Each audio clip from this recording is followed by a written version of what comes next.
नमस्कार साथियों। हाजिर है एक नई वीडियो को लेकर के आज। और ये वीडियो थोड़ी सी बड़ी होने वाली है, लेकिन काफ़ी मायनों में आप लोगों के उपयोगी होगी। जो लोग टीजीटी पीजीटी और लेक्चरर नेट जेआरएफ का जो एनटीए परीक्षा करा रही है, अगर वो लोग परीक्षा को अटेंड करेंगे सितंबर अक्टूबर में, अगर यदि हो रहा होगा तो। फिलहाल अभी तो लॉकडाउन की स्थिति है, तो ऐसे में नहीं कहा जा सकता कि कब तक परीक्षाएं होंगी। लेकिन यदि आप देते हैं, और चाहे जब देते हैं रिवीजन इस तरह वीडियो के साथ बने रहेंगे, तो आपको कहीं ना कहीं बड़े पैमाने पर लाभ होगा। दूसरी बात ये भी कहना चाह रहे हैं कि अभी बहुत से एमए हिंदी के लिए एंट्रेंस टेस्ट होगा, तो उस एंट्रेंस टेस्ट में भी यह वीडियो आप बहुत लाभदायक होने वाली है। आपसे यही अपेक्षा करता हूँ कि यदि आप लोग इस स्ट्रीम के पाठक हैं, प्रतियोगी हैं, तो हमें फॉलो करें, हमें लाइक करें और शेयर करें। आज की वीडियो शुरू करने से पहले मैंने महात्मा गांधी के एक क्वेट लिया है, एक वक्तव्य लिया है, काफ़ी अच्छा है। और कहीं ना कहीं महात्मा गांधी को पढ़ना चाहिए। हमारा उनके विचार काफ़ी आदर्शोन्मुखी है और जीवन को प्रेरित करता है। तो आइए देखते हैं कि अहिंसा ही धर्म है, वही ज़िंदगी का एक रास्ता है। बिल्कुल, ज़िंदगी का रास्ता हिंसा नहीं हो सकती। हम हिंसा के रास्ते पे चलेंगे तो हम अपना कुछ ना कुछ खोएंगे। पाने के अलावा खोने के अलावा हमको कुछ मिलेगा नहीं। क्योंकि अंततः हम जब भी कोई रास्ता निकालते हैं हिंसा के बाद भी, तो वो अहिंसा के मेज पर ही आके हम बात करते हैं। मतलब कहने का अर्थ है कि हम मेज पर ही आके बात करते हैं, दोनों तरफ बैठ के। वहाँ पे समस्या सॉल्व होती है। जब तक हम हिंसा करते हैं तब तक हमारे सामने कोई विकल्प नहीं होता है हमारी समस्या का। इसलिए गांधी का रास्ता ही बेहतर रास्ता है और हमें उनको फॉलो करना चाहिए अपने जीवन में। तो चलिए शुरू करते हैं आज की वीडियो। आज का क्वेश्चन है केंद्रीय विद्यालय पीजीटी 2018 से लिया गया है। और ये अभी वीडियो नहीं ख़त्म होने वाली है, क्योंकि क्वेश्चन ज़्यादा है और मैं 5 क्वेश्चन लेता हूँ। तो पीछे के 3 वीडियो भी केंद्रीय विद्यालय प्रवक्ता 2018 से ही लिया गया है, सॉल्व किया गया है। तो मैं अपने आई बटन में उस वीडियो को लगा दूंगा और आप उस पर टैप करके देख सकते हैं जो पीछे की वीडियो लगी हैं। और आपसे ये भी बताना चाहता हूँ कि हमारा जो फोकस होगा, हम जब क्वेश्चन सॉल्व करते हैं तो सॉल्व करने के दौरान किन चीज़ों पे हम जोर देंगे, किन चीज़ों पे हमारी नज़र ज़्यादा रहेगी। पहला तो ये कि हम क्वेश्चन सॉल्व करेंगे। हम इसलिए सॉल्व करेंगे ताकि आगे आने वाली परीक्षा जो होंगी उसमें हम गलती न करें। दूसरा हमारा उस पेपर को जो सॉल्व करते हैं और उस विकल्प में जो और लोगों को दिए रहते हैं, तो उन विकल्पों को हम देखेंगे और उससे जो बनने वाला फैक्ट है परीक्षा के दृष्टिकोण से, उस फैक्ट को हम अपने नोट डाउन करेंगे, लिखेंगे, समझेंगे, हम उसे याद करेंगे। तीसरा हमारा जो इस क्वेश्चन पेपर सॉल्व करने का पर्पज़ है कि उनके माध्यम से ही अगर जहाँ पे कंसेप्ट बन सकता है हिंदी को लेकर के, तो हम उन कंसेप्ट को भी समझेंगे, उसे अपना एक उसकी बिल्डिंग बनाएंगे। बिल्डिंग मतलब कि अपनी नींव मजबूत करेंगे, उस पर अपनी समझ को विकसित करेंगे। बिल्डिंग बनाने का मतलब यही है कि हम अपने हिंदी की समझ को विकसित करेंगे फैक्टों के माध्यम से भी, जहाँ पर हो सकता है।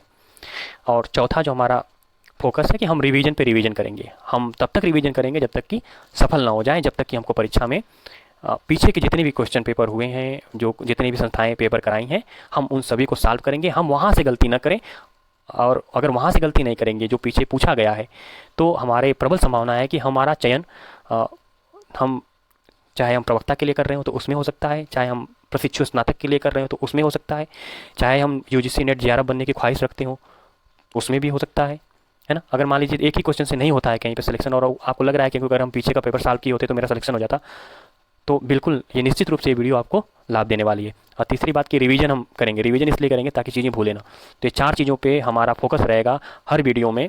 और हम आपसे ये भी कहना चाहेंगे कि हम एक सिस्टमेटिक ढंग से एक अलग की सीरीज चलाएंगे हिंदी की, और उसमें हिंदी को अच्छे से समझेंगे भी, और एक तरह का हम माहौल देंगे, वो कोचिंग का माहौल देंगे आपको, कि आपको अगर कोचिंग न भी गए तो ये ना आपको एहसास हो कि हमने कोचिंग नहीं किया, इसलिए अगर किया होता तो सिलेक्शन हो जाता। तो उस तरह का आपको एक्सक्यूज नहीं छोड़ेंगे। आपको फ्री ऑफ कास्ट आपको वो सब चीज़ें देंगे जो कोचिंग वाले देते हैं। आप बस शर्त यही है कि आप हमारे साथ लगे रहें। तो चलिए शुरू करते हैं। वो 5 क्वेश्चन कौन से हैं जो इस परीक्षा में पूछा गया था केंद्रीय विद्यालय पीजीटी 2018 में, और आपको क्या लाभ हो सकता है इन 5 से। कहने को 5 है, लेकिन वो सॉल्व करने के दौरान, फैक्ट को लेने के दौरान ये लगभग 40 से 50 क्वेश्चन के बराबर हो जाता है। तो इस गफलत में मत रहिएगा कि क्वेश्चन 5 है, बिल्कुल 5 है, लेकिन वो जब हम उसे एब्जॉर्ब करते हैं, जब उसे पचाते हैं पढ़ के, तो वो 50 या 60 क्वेश्चन हो जाता है। तो चलते हैं।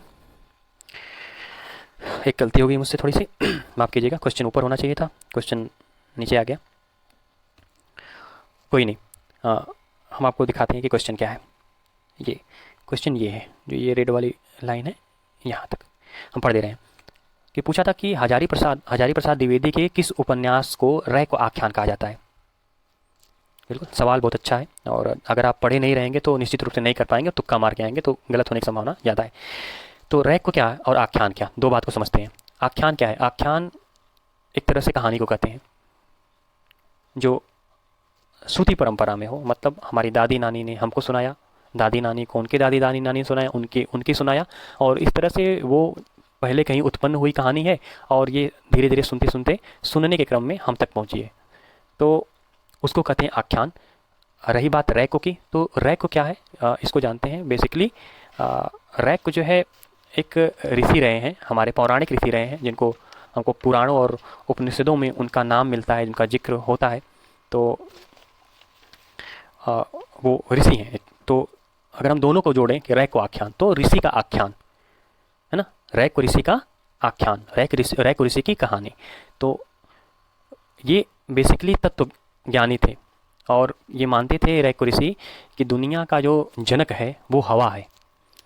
तो इनका मूल सिद्धांत यही था कि वो इस दुनिया को किसने बनाया, तो हवा के माध्यम से बनी, और हमेशा एक गाड़ी के नीचे निवास करते थे और जनता की सेवा करते थे। इनका इतनी ही पहचान रही है, और इनका जो जिक्र मिला है वो स्कंद पुराण में। तो निश्चित रूप से ये बहुत पुरानी कहानी है, जो जनश्रुतियों के माध्यम से जनता के सुनने कहने के डिलीवरी करते हुए एक दूसरे को हमारे तक पहुंची। और इसी बात को हजारी प्रसाद द्विवेदी ने अपने उपन्यास का माध्यम भी बना लिया। तो उनकी लोक सेवा जो प्रवृत्ति रही है, उसी को देखते हुए जनता की सेवा की जो रैक ऋषि की विशेषता रही है, उसी विशेषता को उन्होंने लिया और अपने उपन्यास में उनको उस कहानी को पिरोया, और उसके माध्यम से उस हजारी प्रसाद द्विवेदी ने एक जनता में, एक साहित्य के पाठक में, एक साहित्य के आलोचक में अपनी विचार को रखने की कोशिश की अपने समय और समाज के लिए। तो ये अच्छा, एक बात और आती है कि रैक ऋषि और गौतम बुद्ध, महात्मा बुद्ध और रैक ऋषि दोनों के विचार में बड़ी विभिन्नता है। एक पूरब चलता है तो दूसरा पश्चिम, लेकिन दोनों के उत्पन्न होने का या अपना नाम ऊंचा करने का कारण एक ही रहा, वो रहा जनता का दुख, संसार का दुख। बुद्ध ने संसार के दुख को देखा तो घर को छोड़ दिया, पत्नी को छोड़ दिया, संसार को छोड़ दिया, एकांतवासी हो गए और ज्ञान देने लगे। लेकिन रैक ऋषि ने जनता के दुख को देखा, संसार के दुख को देखा, तो सन्यासी थे, वो सन्यास को छोड़ दिया और घर को पकड़ लिया, परिवार को पकड़ लिया, और इस दुनिया को पकड़ लिया, उस जनता को पकड़ लिया जो दुखी था, और उसकी सेवा करने लगे। तो हमारे ही इस भारतीय संस्कृति में दो ऐसे उदाहरण हैं जो दोनों चरम हैं।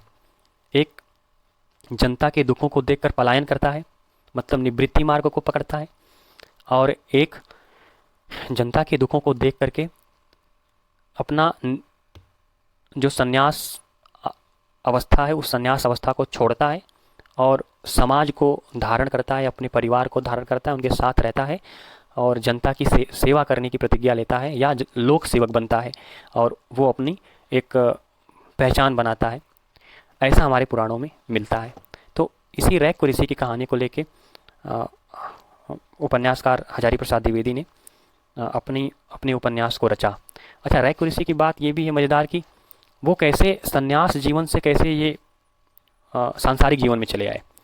तो ऐसा कहा जाता है कि एक बार वो ध्यान में बैठे थे, योग की मुद्रा में, तो योग उनसे नहीं हो रहा था, और अपनी माँ से वो जाकर कहते कि माँ, ध्यान नहीं लग पा रहा है आज। तो समाधि नहीं लग पा रही थी, तो कहते हैं कि माँ, मेरे आँखों के सामने जो है नंगे, लंगड़े, लूले, भूखे, वो नरकंकाल टाइप के बच्चे नज़र आते हैं, और वो कातर भाव से उनकी माताएं मुझे देखती हैं। तो बड़ा मज़ेदार इनकी माता ने इनको उत्तर दिया कि बेटा, अकेले आत्माराम या प्राणाराम होना भी एक तरह का क्या है, स्वार्थ है। कि जिस जिस मार्ग को तुम अपनाए हो वो एक तरह का स्वार्थ का मार्ग है, तुम अपने कर्तव्य से भाग रहे हो और इसलिए तुम्हारा मन जो है नहीं लग रहा है, तुम्हारा ध्यान नहीं लग रहा है। इसलिए तुम उस निवृत्ति मार्ग को छोड़ करके इस प्रवृत्ति मार्ग, इस संसार के मार्ग को ग्रहण करो। यही असली साधना है, यही असली प्रतिज्ञा है जीवन के प्रति, और इससे बड़ा कर्म नहीं हो सकता।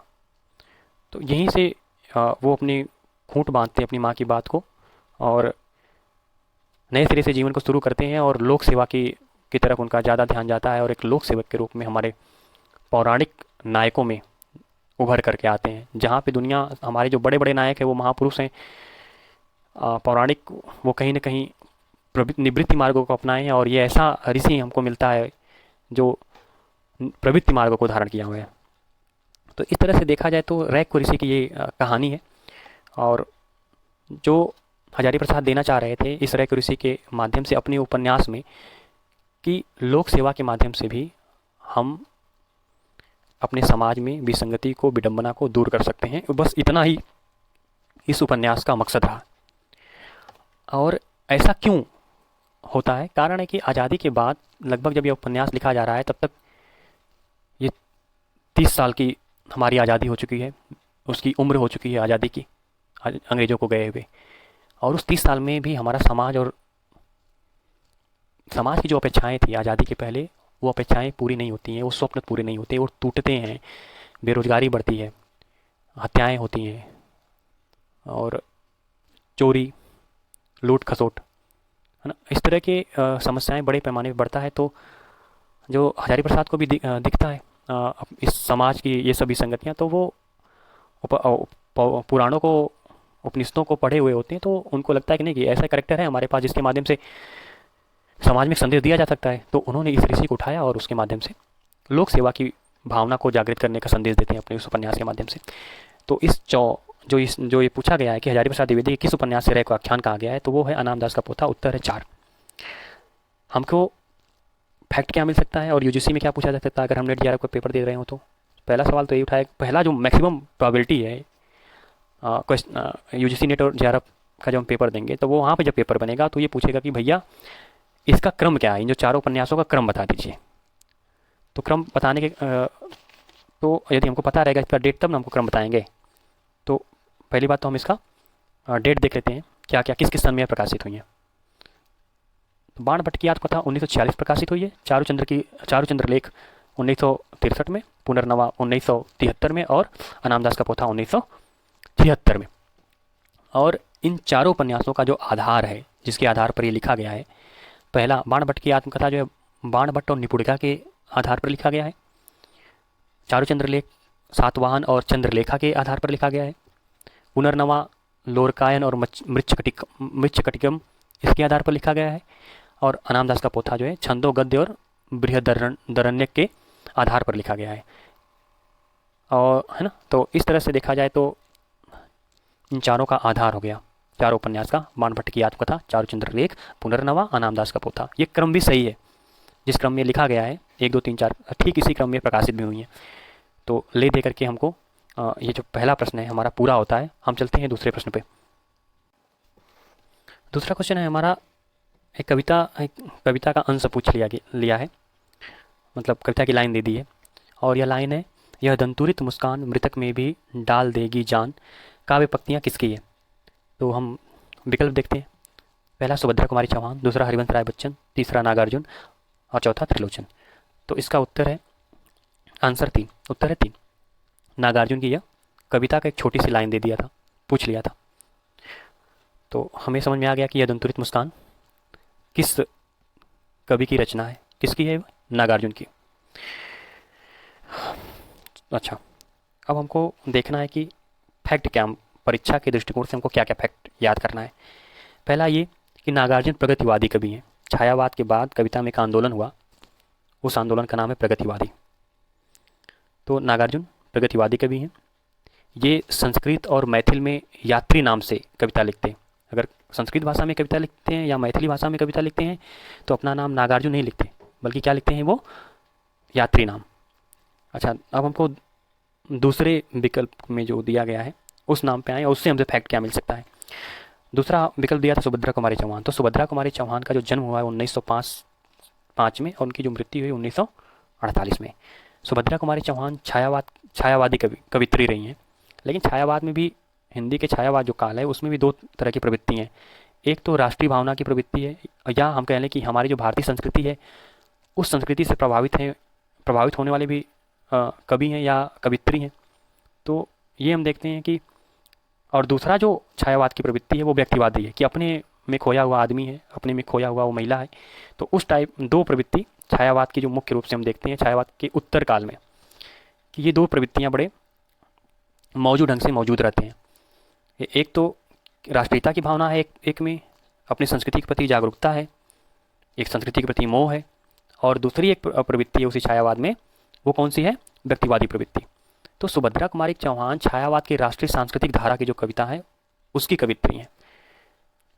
अच्छा, और हमको फैक्ट के रूप में क्या यहाँ से ले सकते हैं?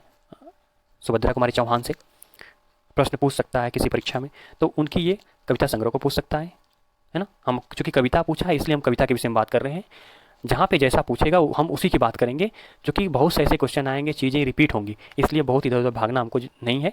जैसे जैसे प्रश्न आएगा वैसे वैसे हम बातें करेंगे, वैसे वैसे चीज़ों को समझते चलेंगे। तो सुभद्रा कुमारी से जो प्रश्न बन सकता है, पहला तो ये कि वो किस धारा की कवि हैं? छायावाद की हैं।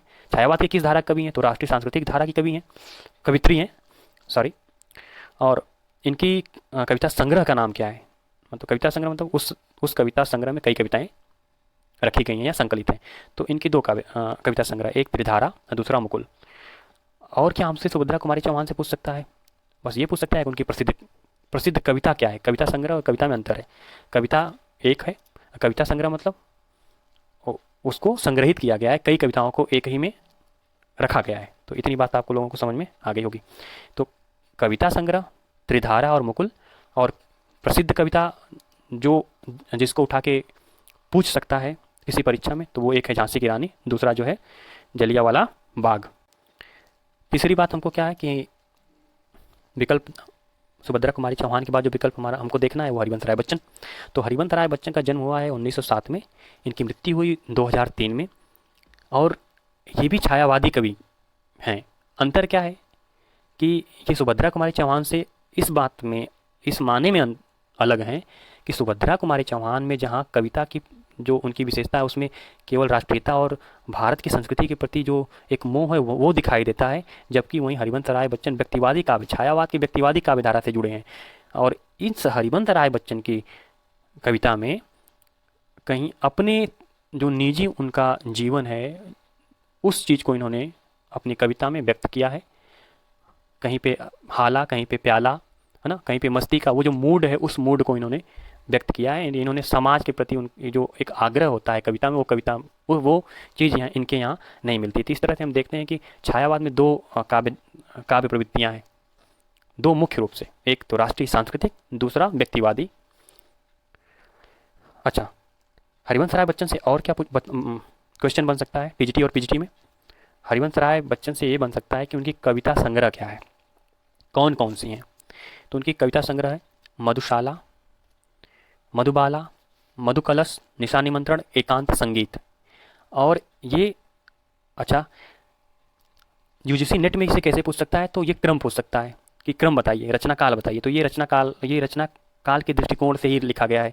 पहले मधुशाला लिखा गया, फिर मधुबाला लिखा गया, फिर मधुकलश लिखा गया है, फिर निशा निमंत्रण, फिर एकांत संगीत। हम चौथे विकल्प पे आते हैं जो अभी त्रिलोचन बचे हुए हैं। हम त्रिलोचन के विषय में देखते हैं। त्रिलोचन 1917 में पैदा हुए और 2007 में इनका देहावसान हुआ। इनका जो मूल नाम था वो था वासुदेव सिंह, लेकिन इनको जो हम हिंदी जगत में जानते हैं वो त्रिलोचन के नाम से जानते हैं। और ये सुल्तानपुर, उत्तर प्रदेश के सुल्तानपुर जिले के रहने वाले थे। इनका प्रथम काव्य संग्रह धरती जो 1945 में प्रकाशित हुई, और ये प्रगतिवादी कवि रहे हैं, है ना। अभी दो जो हमने कवि को देखा वो छायावादी कवि थे, सुभद्रा कुमारी चौहान और हरिवंश राय बच्चन। और जिस व्यक्ति के विषय में जिस कवि के कविता ये प्रश्न में पूछा गया वो भी प्रगतिवादी है, मतलब नागार्जुन प्रगतिवादी।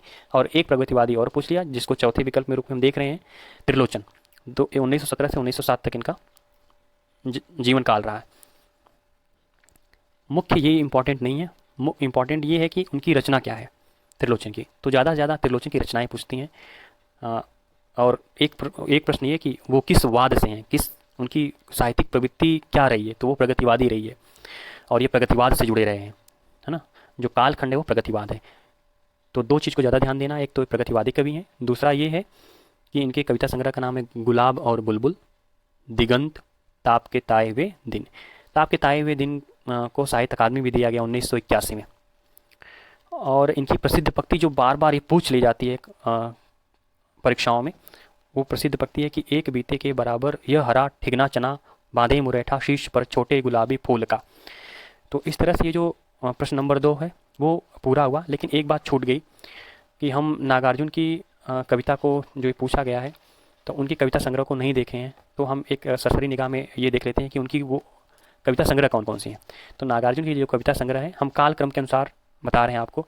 पहला है युगधारा 1953 में, दूसरा सतरंगे पंखों वाली 1959 में, तीसरी प्यासी पथराई आंखें 1962 में, भस्मांकुर या खंड काव्य भस्मांकुर 1971 में जो बरवे छंद में लिखा गया है भस्मांकुर। पांचवा तालाब की मछलियाँ 1975 में, खिचड़ी विप्लव देखा हमने 1980 में, तुमने कहा था 80 में। यहीं पे एक प्रश्न आप लोगों से पूछ लेते हैं कि तुमने कहा था की तरह ही एक कहानी है उसने कहा था। तो आप लोग बताइए कमेंट बॉक्स में कि उसने कहा था कि लेखक कौन है। और इसके बाद हम तुमने कहा था के बाद हजार हजार बाहों वाली 1981 में, और पुरानी ज्योति है कोरस 1983 में। ये नागार्जुन की कविता संग्रह हैं। और इस तरह से नागार्जुन जो है जो पूछा गया है दूसरा प्रश्न पूरा होता है। आगे बढ़ते हैं हम। आगे बढ़ने से एक बात और कह दें कि हरिवंश राय बच्चन की जो हमने कविता संग्रह देखा है, मधुशाला, मधुबाला, मधुकलश, निशा निमंत्रण, एकांत संगीत, तो बड़े आसान यह है कि इसको याद करना कि 1935 में मधुशाला लिखा गया है और उसमें एक एक साल बढ़ाते चले जाइए तो अलग अलग रचना का सन पता चल जाएगा। तो मधुशाला जिसको 35 में, आगे मधुबाला 36, मधुकलश 37, निशा निमंत्रण 38 और एकांत संगीत 39 यूजीसी के पॉइंट ऑफ व्यू से बहुत ही महत्वपूर्ण रचनाएं हैं, बार बार पूछी जाती हैं। अच्छा, हम कंसेप्ट अगर यहीं पे हम देख लें, दो बातें समझ में आती जो मोटे तौर पे इस प्रश्न में निकल के आई कि दो छायावादी कवियों को अपने विकल्प में रखा है ना। दो छायावादी, एक तो चौहान जी को रखा है और दूसरा हरिवंश राय बच्चन को रखा है, और दो प्रगतिवादी नागार्जुन और त्रिलोचन। तो हम एक मोटे तौर पे ये देख लेते हैं कि इन दोनों की विशेषता क्या है, छायावाद और प्रगतिवाद का। तो हमारा कंसेप्ट भी यहाँ पे क्लियर हो जाएगा छायावाद और प्रगतिवाद को लेकर के। छायावाद को जब हम पढ़ते हैं, उसकी विशेषता जब हम देखते हैं तो उसमें मोटे तौर पे ये निकल कर आता है कि एक तो व्यक्तिवाद है वहाँ पे, है ना, या व्यक्तिवाद न कहें, हम ये कहें कि आत्म अभिव्यक्ति है, अपने आत्मा की अभिव्यक्ति, जो वो सोच रहे हैं, जो वो बुन रहे हैं अपनी भावनाओं को, उसकी अभिव्यक्ति कर देते हैं। दूसरी छायावाद की विशेषता है कि वो नारी सौंदर्य के प्रेम का वर्णन है, सौंदर्य का और उनके प्रेम का वर्णन है। इससे पहले जो महिलाओं को जो हिंदी साहित्य में देखा गया है रीतिकाल में, है ना, तो उस समय स्थितियाँ ये रही हैं कि महिला एक राज दरबार की शोभा बढ़ाने वाली एक वस्तु के रूप में वहाँ पे चित्रित की गई हैं हिंदी साहित्य के रीतिकाल में। तो छायावाद में जब हम आते हैं और पाते हैं छायावाद में ये कि रीतिकालीन कविता में जो नारी का चित्रण होता है, उस नारी से बिल्कुल अलग छायावाद ने जो नारी को लेकर के एक रूढ़ि थी, उस रूढ़ि को तोड़ती है और ये कहती है कि नहीं, महिला का जो स्थान है वो सहचरी भी हो सकती है, वो सखी और सखा के रूप में भी हो सकती है, वो देवी भी हो सकती है, वो पत्नी हो सकती है, और वो बहन हो सकती है, एक माँ हो सकती है। तो हिंदी साहित्य के इतिहास में 1000 साल के बाद जब हम छायावाद में आते हैं तो महिलाओं को साहित्य में जो स्थान दिया जाता है वो सबसे ऊपर होता है। छायावाद ने उस महिला को उसका जो हक होता है, उसका जो स्थान है, उस स्थान को क्लियर करता है, उसकी नहीं, आपका जो ये ज़मीन है, आपकी ज़मीन ये है, यहाँ पे आइए, दरबारीपन नहीं है, दरबार की शोभा बढ़ाने के लिए आप नहीं हैं, आप माँ हैं, आप एक सखी हैं, सखा हैं, एक महिला हैं, एक पत्नी है। उस रूप को स्वीकारता है छायावाद, उनको सम्मानित करता है, उनको सम्मान देता है। चौथी जो इसकी विशेषता है कि राष्ट्रीयता, जैसा कि हमने बताया था कि छायावाद में दो बड़े जो छायावाद जब खत्म होने के कगार पे आता है तो उसमें दो बड़ी धाराएं थी, एक राष्ट्रीय सांस्कृतिक धारा थी, दूसरा प्रेम और मस्ती हाला और प्याला की धारा थी। तो वो भी विशेषता उस छायावाद में मिलती है। छायावाद की जो बड़ी विशेषता ये रही है कि रहस्यवाद भी उसमें रहा है और कल्पना की उड़ान भी रही है छायावाद में, और हमको दर्शन भी मिलता है बड़े पैमाने पे। हम जब छायावाद के चारों कवि को पढ़ते हैं तो कहीं ना कहीं हमको चार दर्शन देखने को मिलता है। कामायनिक में अलग दर्शन, हाँ, शैव दर्शन रहता है। हम पंत में अरविंद दर्शन और तमाम तरह के दो तीन और जो दर्शन है उसको मिलते हैं। निराला में का भी अपना दर्शन है और महादेवी वर्मा का भी अपना दर्शन है। तो ये दर्शनों का भी एक तरह का प्रतिस्पर्धा रहती है इस छायावाद में। तो ये 4-5 विशेषता है छायावाद की। प्रगतिवाद की विशेषता को में देखें तो प्रगतिवाद छायावाद में जो सूक्ष्म अनुभूति रहती है उसके खिलाफ ही हो जाती है। उस छोटे छोटे अनुभूति के पे नहीं, बल्कि वो सामाजिक एस्पेक्ट, जो सोशल एस्पेक्ट होता है, उसको लेके कविता रचती है।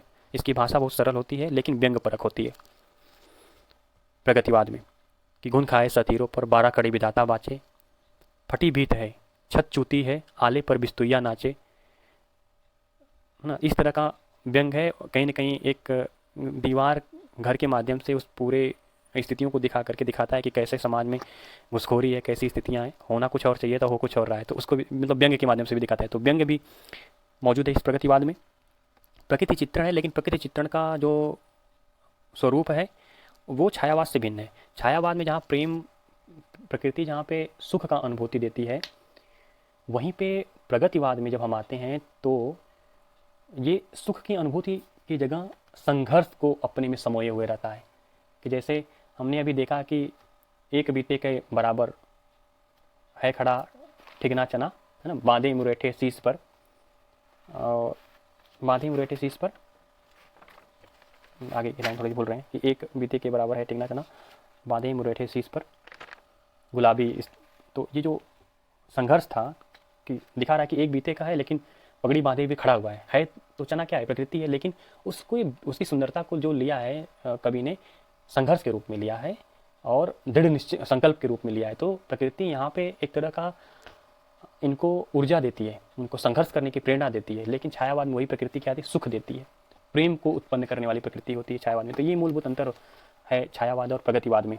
प्रगतिवाद की जो भाषा है उसको बता ही दिया। प्रगतिवाद में एक और बात होती है कि कविता जहाँ पे पहले छंद में लिखी जाती थी, अब कविता जो है उस छंद को तोड़ चुकी है, छंद मुक्त हो जाती है।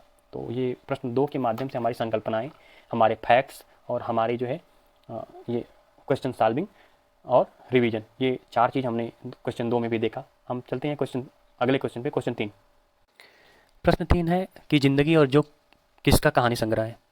विकल्प दिया है मोहन राकेश, कमलेश्वर, अमरकांत, धर्मवीर भारती। तो तीसरा है कि उत्तर सही है अमरकांत, जिंदगी और जोक कहानी अमरकांत की है। और आइए देखते हैं अमरकांत के विषय में और भी क्या परीक्षाओं में पूछ सकता है और क्या फैक्ट्स हो सकते हैं। तो अमरकांत 1925 से लेकर 2014 तक उनका जीवन काल रहा है। 25 जन्म, 14 उनकी मृत्यु का समय, और ये बेसिकली बलिया के रहने वाले हैं, उत्तर प्रदेश में। कहानी संग्रह क्या है इनकी, जिंदगी और जोक, देश के लोग, मौत का नगर, कुहासा, सुख और दुख के साथ। मुख्य कहानी क्या है, कहानी संग्रह मुख्य कहानी में देखिए बेसिक अंतर है। कहानी संग्रह में कई कहानियाँ होती हैं और मुख्य कहानी का अर्थ ये होता है कि वे कहानियाँ जिसके आधार पर इनकी पहचान बनी। तो जो पहचान का कारण है वो डिप्टी कलेक्ट्री, दोपहर का भोजन और हत्यारे, ये 3 कहानी बहुत इंपॉर्टेंट है। जहाँ तक डिप्टी कलेक्ट्री और दोपहर का भोजन इलाहाबाद यूनिवर्सिटी में रखी गई है और हत्यारे एमए के क्लास में रखी गई है, और डिप्टी कलेक्ट्री, दोपहर का भोजन बीए में रखी गई है। तो इस तरह से हम देखते हैं कि ये इनकी कहानी संग्रह और इनका मुख्य कहानी जिसके आधार पर इनकी पहचान बनी, और बहुत सशक्त कहानियाँ हैं। दूसरी बात ये है कि अमरकांत को जो हम जानते हैं कि ये समकालीन हिंदी कहानी के प्रमुख हस्ताक्षर रहे हैं, और इनसे जो जुड़ा एक बात है जो परीक्षा के दृष्टिकोण से महत्वपूर्ण है कि इनको 2007 में साहित्य अकादमी पुरस्कार दिया गया है इन्हीं हथियारों से। और हम आप पे ये छोड़ते हैं कि इन्हीं हथियारों का जो विधा है वो कौन से विधा है, ये उपन्यास है कि कहानी है कि नाटक है, क्या है। आप हमको कमेंट बॉक्स में लिख कर बताइएगा कि साहित्य जो 2007 में अमरकांत को इन्हीं हथियारों को साहित्य अकादमी से नवाजा गया है, उसकी विधा क्या है, कहानी है कि नाटक है कि उपन्यास है, क्या है। दूसरी बात यह है कि अमरकांत की एक और जो पीजीटी और नेट JRF पूछ सकता है कि इनको 2009 में इन्हीं हथियारों के लिए ही व्यास सम्मान दिया गया है। तो व्यास सम्मान भी मिला है और साहित्य अकादमी भी मिला है। साहित्य अकादमी 2007 में मिला है इन्हीं हथियारों से, और व्यास सम्मान 2009 में। तो इन्हीं हथियारों के लिए 2 सम्मान और इनको ज्ञानपीठ पुरस्कार भी दिया गया 2009 में ही श्रीलाल शुक्ल के साथ। तो ये 3 बातें हैं जो काफ़ी महत्वपूर्ण है, जो परीक्षा में पूछता ही पूछता है। तो अमरकांत की कहानी संग्रह भी हो गई, इनको जो पुरस्कार दिया गया उसको वो भी हो गया, और अमरकांत की कहानी आंदोलन से जुड़े हैं, समकालीन कहानी आंदोलन के प्रमुख कहानीकार हैं, ये भी हो गया। हम ये भी जान गए कि ये बलिया के रहने वाले हैं, और इनकी कहानी संग्रह को भी हम देख लिए कि देखें कि ज़िंदगी जो देश के लोग, मौत का नगर, कुहासा, सुख और दुख के साथ। तो ये कहानी संग्रह है, लेकिन कहानी जो इनकी पहचान थी वो है डिप्टी कलेक्ट्री, भोजन और हत्यारे। तो हमारा रिपीटेशन भी हो गया। आगे बढ़ते हैं, हम आते हैं जो दूसरा विकल्प है, या अमरकांत को छोड़ के मोहन राकेश पर आते हैं। तो मोहन राकेश 1925 से 1972, मतलब 25 में जन्म हुआ इनका और 72 में देहावसान हो गया। बेसिकली अमृतसर पंजाब के रहने वाले थे। इनका मूल नाम मदन मोहन गुगलानी था, पूरा नाम इनका था, और इनका जो जुड़ाव है वो नई कहानी से है। नई कहानी के विषय में अभी हम चर्चा करेंगे, इसलिए पहले हम इन चारों पांचों को समझ लें, फिर हम नई कहानी पर आते हैं कि नई कहानी क्या है। इनकी प्रमुख कहानी संग्रह क्या है? वो नए बादल, जानवर और जानवर, एक और ज़िंदगी। वो कहानियाँ जिसके आधार पर मोहन राकेश का बहुत बड़ा नाम है हिंदी कहानी में, वो मिस पाल, आर्द्रा, मलबे का मालिक। मलबे का मालिक बहुत इंपॉर्टेंट है यूजीसी, नेट, जेआरएफ और टीजीटी, पीजीटी और जितने भी एंट्रेंस एग्ज़ाम होने वाले हैं तात्कालिक रूप से इस सत्र में, उसके लिए भी मलबे का मालिक काफ़ी इंपॉर्टेंट है। उधर जो मैंने नाम लिया है दोपहर का भोजन और डिप्टी कलेक्ट्री, तो जो बीए में रखा गया है, इसलिए एमए के एंट्रेंस में पूछने की संभावना है, तो उन लोगों के लिए ये बहुत ही लाभदायक है, सबके लिए। तीसरी बात, हम मोहन राकेश कुछ हो गया। मोहन राकेश के बाद हम आते हैं कमलेश्वर बेसिकली 1932 में इनका जन्म हुआ, 2007 में इनका देहावसान हुआ है। ये मैनपुरी के रहने वाले हैं, मतलब उत्तर प्रदेश के रहने वाले हैं। ये भी नई कहानीकारों के प्रमुख कहानीकार रहे हैं। इनकी जो कहानी संग्रह है वो राजा निर्बंसिया, खोई हुई दिशाएं, बयान, आज़ादी मुबारक। मेन जो कहानी है इनकी सबसे ज़्यादा जो चर्चित रही है वो है राजा निर्बंसिया। राजा निर्बंसिया नई कहानी की प्रतिनिधि कहानियों में से सबसे प्रमुख कहानी है। और चौथी बात हम देखते हैं कि धर्मवीर भारती भी नई कहानीकार आंदोलन से जुड़े रहे हैं, या नई कहानीकार हैं ये। और 1926 से 1997 तक इनका जीवन काल रहा है। 26 में पैदा हुए, 97 में ये देहावसान इनका हुआ। प्रमुख कहानी संग्रह है मुर्दों का गांव, स्वर्ग और पृथ्वी, चांद और टूटे हुए लोग, बंद गली का आखिरी मकान। काफ़ी पूछता है बंद गली का आखिरी मकान और चांद और टूटे हुए लोग, ये 2 कहानी संग्रह पूछता है। और एक जो सबसे ज़्यादा चर्चित कहानी है गुलकी बन्नो कक्षा 12 में भी हम लोग पढ़े थे, बाद में आए तो बीए में पढ़े और एमए में पढ़े। तो इस तरह से हम एक बात जो समझ में आ रही है कि नई कहानी के जो ये हैं, तो बेसिकली चारों लोग नई कहानीकार, लेकिन बाद में भी जो आंदोलन हुआ समकालीन कहानी, उसमें भी ये लोग लिखे, लेकिन सबसे लेट लिखने वाला जो आदमी रहा है वो अमरकांत रहे हैं। तो इसलिए हम समकालीन कहानीकारों में अमरकांत को जोड़ लेते हैं, लेकिन नई कहानी से लिखना ये भी शुरू किए। अगर हमसे ये कोई पूछ ले कि नई कहानी के कोई 4 कहानी का नाम बताइए जो सबसे ज़्यादा आपको आकर्षित करता हो, जो नई कहानी को कहानी से अलगाता हो, तो वो 4 कहानियाँ हैं। पहला तो मुझे सबसे ज़्यादा जो प्रभावित की वो मलबे का मालिक, मोहन राकेश का, जो विभाजन की त्रासदी पर लिखी गई है। जो मलबा, जो यहाँ और वहाँ दोनों जगह मकान ढहते हैं, और वो जो मकान ढहने का अर्थ होता है कि बहुत सारी भावनाओं, बहुत सारी संस्कृतियों का ढहना, और उसका मालिक कौन है? कोई नहीं, क्योंकि लोग यहाँ से छोड़कर वहाँ से छोड़कर यहाँ आ गए थे। तो मलबे का मालिक का जो अपना एक तरह का अलग मिजाज है, अपने अलग तरह की वो पाठ की मांग करती है। तो हमको सबसे ज़्यादा प्रभावित की है मलबे का मालिक, मैं पहला नंबर उसको दूंगा। दूसरा नंबर दूंगा मैं डिप्टी कलेक्ट्री को, अमरकांत की कहानी को। तीसरा जो दूंगा वो गुलकी बन्नो, और चौथा दूंगा मैं राजा निर्बंसिया। तो 4 कहानियाँ हैं जो नई कहानी के प्रतिनिधि कहानी के रूप में हम कह सकते हैं, और उसके मोटे मोटे तौर को ये रेखांकित भी करती हैं कि नई कहानी क्या है और कहानी क्या है। तो ये 4 लोगों की प्रश्न नंबर 3 जो हुआ वो पूरा हुआ। एक चीज़ बती इस प्रश्न नंबर 3 में कि हमको देखना है कि आखिर नई कहानी क्या है, कहानी क्या है। तो हम आते हैं नई कहानी पर, हम उसी विशेषता को पढ़ते हैं, और नई कहानी पर हम, या जितनी भी कहानी आंदोलन है हिंदी में, हम उसके लिए अलग अलग एक वीडियो बनाएंगे ताकि उस पर एक विस्तृत बात हो। लेकिन यहाँ पे बात जब छिड़ गई है या बात जब चल रही है नई कहानी की, तो हम उस पर देख लेते हैं, उसकी विशेषता को देख लें, ताकि ये रहे दिमाग में कि कहानी क्या है और नई कहानी क्या है। जो नई कहानी है उसकी 4-5 विशेषताएं। पहली विशेषता ये है कि वो व्यवस्था के प्रति आक्रोश है। कहानी में चीज़ नहीं थी, वो व्यवस्था के खिलाफ खड़ी नहीं थी कहानियाँ। कहानी में कोई नया भावबोध नहीं था। नया भावबोध इसलिए कि पहले जो चीज़ें थी, घर परिवार, पंच, बड़ी बेटी छोटी बेटी, घीसू माधव, इस तरह की टाइप में कहानियाँ थी ना। जो चीज़ें थी वो साफ साफ दिखाई देती थी कि अच्छा उनके साथ ये घट रहा है, इनके साथ ये घट रहा है, बड़े घर की बेटी है इसलिए इसकी ये चीज़ें हैं, पंच परमेश्वर हैं इसलिए प्रधान, पंच के जो प्रधान हैं ये लोग हैं, ये जो फैसला करेंगे इनकी बात को मानेंगे। इस टाइप के नरेशन को लेके, इस टाइप के तथ्य को लेकर कहानियाँ लिखी जाती थी। मतलब उसमें अंत में एक आदर्श होता था। लेकिन जो बाहर दिखाई देने वाली चीज़ थी, और व्यवस्था के प्रति बहुत ज़्यादा आक्रोश नहीं था। मतलब सिस्टम, जो आज सिस्टम है, जो हम जिसको लोकतंत्र कहते हैं, तो उस समय लोकतंत्र तो था नहीं जब कहानियाँ लिखी जा रही थी। नई कहानी का जो समय 19 आज़ादी के बाद का है, और आज़ादी से पहले का है कहानी का समय है। तो कहानी में व्यवस्था नहीं था, इसलिए व्यवस्था के प्रति कोई विद्रोह नहीं था। और शोषण था तो बड़े बड़े पैमाने पर शोषण था, जिस वजह से साहूकार शोषण कर रहा है, जमींदार शोषण कर रहा है, तो ये सबको दिखाई देने वाली चीज़ें थी। लेकिन आज़ादी के बाद जो हमको समझ में आता है, तो वहाँ पे जो संवेदनाएं हैं मोटे नहीं है ना, मोटी संवेदना नहीं है। यहाँ शोषण कर रहा है साहूकार तो दिख रहा है, जमींदार शोषण कर रहा है दिख रहा है। लेकिन नई कहानी में जब आते हैं, यही शोषण का स्वरूप बदल जाता है। आदमी चिंतित होता है, आदमी के अपने अस्तित्व के संकट होता है। कहानी जब लिखी जा रही थी, आज़ादी से पहले की जब कहानियाँ लिखी जा रही थी, वहाँ पे आदर्श मौजूद था। लेकिन आज़ादी के बाद जब नई कहानी आती है तो उसमें आदर्श गायब हो जाता है। वहाँ पे जो हकीकत होती है उस चीज़ को बयान करता है। हकीकत, कहानियों में हकीकत का पुट मिलता है, पुट नहीं बल्कि बड़े जोर खरोश के साथ उस हकीकत को, उस नग्नता को वर्णन किया जाता है कहानी में। एक अंतर तो ये हो गया। दूसरा, इसी को हम कहते हैं कि नया भावबोध। और एक ही समय में कई समस्याओं से एक आदमी लड़ता है नई कहानी में। कहानी में ये चीज़ नहीं थी। कहानी में जैसा कहा कि व्यवस्था के खिलाफ नहीं लड़ रहे थे, नई कहानी व्यवस्था के खिलाफ लड़ते हैं क्योंकि व्यवस्था से उनकी बहुत अपेक्षाएं थी, वो टूटती हैं।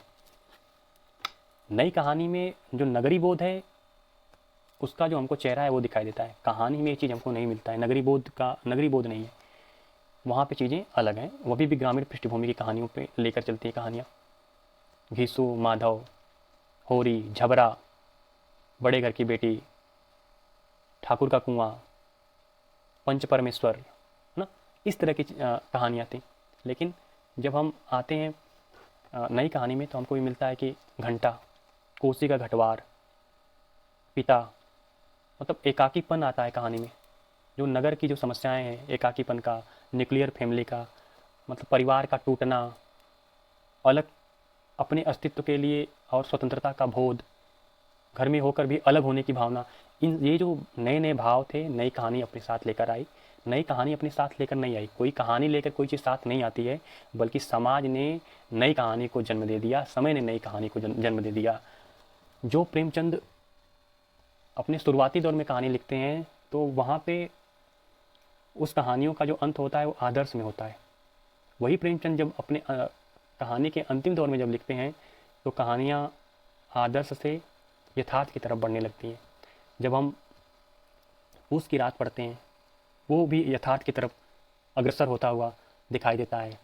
जब हम कफन कहानी को पढ़ते हैं, तो नग्न यथार्थ के रूप में हमको दिखाई देता है कि एक आलू पेट, मतलब भोजन और अस्तित्व सबसे ज़्यादा इम्पॉर्टेंट है, कि प्रसव पीड़ा से जूझ रही थी उसकी जो पत्नी, वो इम्पॉर्टेंट है। जबकि पति और ससुर दोनों बैठे हैं, इसलिए बैठे हैं कफन कहानी में कि ऐसा तो नहीं कि आलू बाप खा जाएगा, बेटा जब उसको देखने जाएगा, जो प्रसव पीड़ा से तड़प रही है उसकी पत्नी, ससुर इसलिए नहीं उठ के जाके देख रहा है उसके कि क्या समस्या है, क्योंकि वो सोच रहा है कि बेटा इस आलू को जो भूजे में वो खा जाएगा। तो इस वही प्रेमचंद जो बड़े पैमाने पर आदर्श को लेकर चलते हैं, समय उनको विवश कर देती है कि नग्न यथार्थ को दिखाने के लिए। ये वही समय था कहानी में, ये वही मोड़ था जहाँ पे कहानी नई कहानी में परिवर्तित होती है, या यूँ कह लें कि समय ने कहानी को दरकिनार कर दिया और नए कहानी को उसने जगह दे दिया। तो ये बेसिक अंतर था। दूसरा और अंतर क्या था, कहानी में किस्सा गोई है। कहानी में किस्सा गोई की परंपरा है कि एक था राजा, एक थी रानी। जब हम नई कहानी को पढ़ते हैं तो यह किस्सा गोई की परंपरा खत्म हो जाती है। कहानी एक छोटी भी हो सकती है, कहानी एक मूड भी हो सकता है, कहानी एक परिवेश भी हो सकता है, जैसे कोसी का घटवार। तो कहानी और नई कहानी का ये मूल अंतर है कि कहानी में जहाँ कहानी के छः खाका हैं, 6 तत्व हैं, उस पर फिट बैठती है। जबकि नई कहानी यह पूरे तरह से खारिज करती है कि यह ज़रूरी नहीं है कि जो कहानी का जो सेट पैटर्न है या जो 6 तत्व हैं उसी आधार पे कहानी लिखी जाएगी। नहीं, वो नई कहानी कहानी के इस मेथड को खारिज करती है और ये कहती है कि ज़रूरी नहीं है कि पात्र हो तभी कहानी हो, कहानी वातावरण भी हो सकती है। तो इस मामले में कहानी और नई कहानी का मूलभूत जो अंतर है वो आप लोगों को समझ में आ गया होगा। और हम इस यह बताने का हम पीछे का हमारा यही मकसद है, ताकि फैक्ट को तैयार करते करते आपके साथ जो संकल्पना है, हिंदी के छोटे छोटे जो संकल्पनाएं हैं, उस संकल्पनाओं को भी आप समझते रहें। तो हम आगे बढ़ते हैं और हम ये भी पूछना चाहते हाँ, आगे बढ़ते हैं हम। चौथे मोहन राकेश हो गया, कमलेश्वर हो गए, अमरकांत हो गए। अब चौथा जो विकल्प बचा है हमारा धर्मवीर भारती। धर्मवीर भारती का जो जन्म हुआ है 1926 में और इनका जो देहावसान हुआ 1997 में। तो हमने बताया कि ये नई कहानीकार के रूप में भी रहे, लेकिन और इनकी कहानी संग्रह को हमने नहीं मेंशन किया था, तो कहानी संग्रह को देख लेते हैं। कहानी संग्रह इनका मुर्दों का गांव, स्वर्ग और पृथ्वी, चांद और टूटे हुए लोग, सॉरी इसको हमने जिक्र किया है, गुलकी बन्नों की नाम हमने लिया था। फिर भी देख लेते हैं कि बंद गली का आखिरी मकान नहीं बचा है। एक बात और कि इसमें पूछा है, एक जो ध्यान देने की बात है कि मुर्दों के गांव जो कहानी संग्रह है धर्मवीर भारती की, ठीक इसी से मिलता जुलता एक और है। अब आप लोग उसको बताइएगा, उसकी विधा नहीं बता रहा हूँ मैं। वह है मुर्दों का टीला। मुर्दों का गांव धर्मवीर भारती कहानी संग्रह है। एक और नाम है मुर्दों का टीला। आप लोग इसको ढूंढिएगा कि इसके लेखक कौन है और इसकी विधा क्या है। तो आप लोगों के लिए सवाल पीछे छोड़ जाता हूँ प्रश्न नंबर 3 के लिए। आगे बढ़ते हैं हम चौथे क्वेश्चन पे। चौथा क्वेश्चन हमारा है कि भारतेंदु की कौन सी रचना नाट्य रासक है।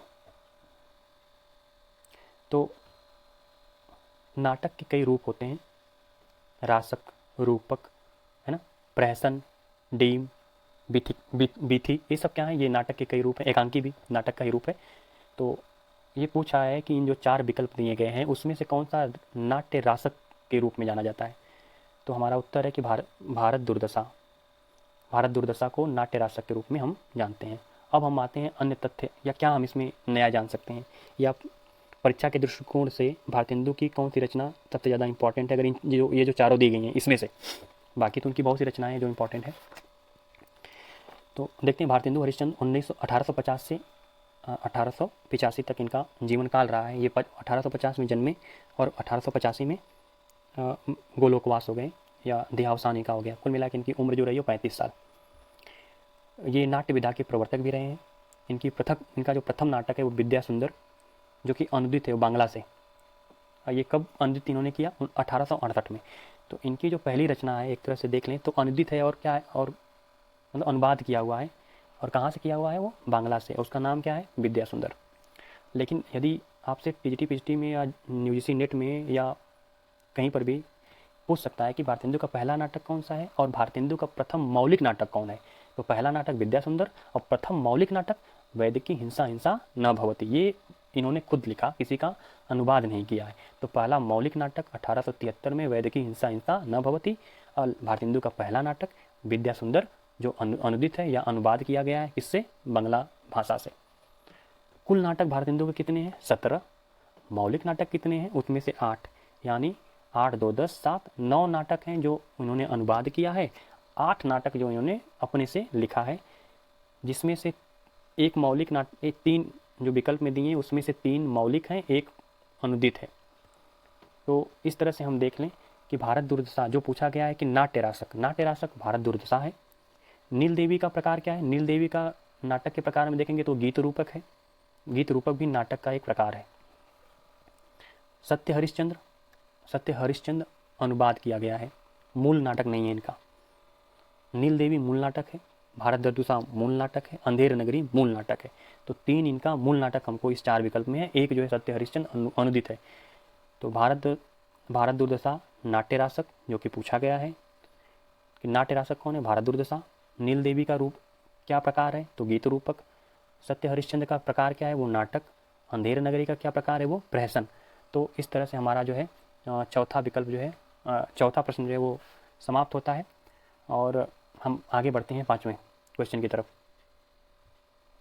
5वां क्वेश्चन जो दिया है वो पूछा है कि केशवदास की कौन सी रचना नहीं है। विकल्प में है विज्ञान गीता, भू परिक्रमा, रतन बामनी, जहांगीर जस चंद्रिका। जहांगीर जस चंद्रिका क्वेश्चन उत्तर है 2, भू परिक्रमा। भू परिक्रमा जो है वो केशवदास की रचना नहीं है, बल्कि किसकी रचना है, वो विद्यापति की। और किस भाषा में है, संस्कृत भाषा में लिखी गई है। तो विज्ञान गीता, रतन बामनी, जहांगीर जस चंद्रिका किसकी रचना है, केशवदास की। ठीक। अब केशवदास किस काल के कवि हैं, रीतिकालीन कवि हैं। तो इस तरह से आइए अन्य तथ्य के बारे में हम देख लें। केशवदास ये मध्य प्रदेश के ओरछा के रहने वाले थे।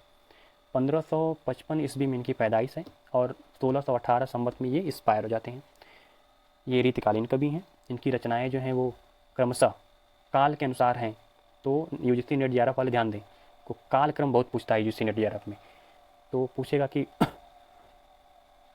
केशवदास की रचना को काल क्रम के अनुसार लिखिए। तो पहले आएगा रसिक प्रिया, दूसरे नंबर पे आएगा कवि प्रिया, तीसरे नंबर पे आएगा नखसिक और चौथे नंबर पे आएगा छंदमाला।